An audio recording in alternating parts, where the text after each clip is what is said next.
बिस्मिल्लाहिर्रहमानिर्रहीम। अस्सलाम वालेकुम वरहमतुल्लाहि वबरकातुहू।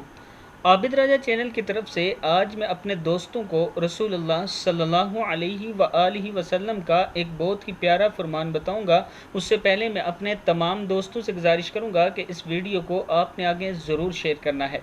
तो शुरू करते हैं। बिस्मिल्लाहिर्रहमानिर्रहीम। हज़रत उस्मान बिन अफ़्फ़ान किसी कब्र पर खड़े होते तो इतना रोते कि इनकी दाढ़ी भीग जाती, तो इन्हें कहा जाता आप जन्नत और जहन्नम के ज़िक्र से नहीं रोते और इससे रोते हैं। तो वो फरमाते नबी अकरम सल्लल्लाहु अलैहि वआलिहि वसल्लम का फरमान है कि कब्र आखरत की मनाजिल में से पहली मंजिल है। जो इससे निजात पा गया इसके लिए बाकी मनाजिल इसके लिए आसान हैं, अगर इससे ना बच सका तो इसके बाद वाली इससे भी सख्त हैं।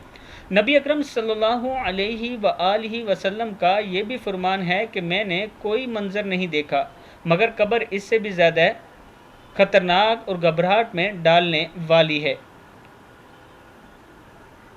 किताबों के हवाले ये नीचे मौजूद हैं, आप देख सकते हैं।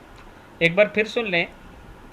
हज़रत उस्मान बिन अफ़्फ़ान किसी कब्र पर खड़े होते तो इतना रोते कि इनकी दाढ़ी भीग जाती, तो इन्हें कहा जाता आप जन्नत और जहन्नम के ज़िक्र से नहीं रोते और इससे रोते हैं। तो वो फरमाते नबी अकरम सल्लल्लाहु अलैहि वआलिहि वसल्लम का फरमान है कि कब्र आखरत की मनाजिल में से पहली मंजिल है। जो इससे निजात पाएगा इसके लिए बाकी मनाजिल इसके लिए आसान है, और अगर इससे ना बच सका तो इसके बाद वाली इससे भी सख्त हैं। नबी अकरम सल्लल्लाहु अलैहि वआलिहि वसल्लम का ये भी फरमान है कि मैंने कोई मंज़र नहीं देखा मगर कब्र इससे भी ज़्यादा ख़तरनाक और घबराहट में डालने वाली है।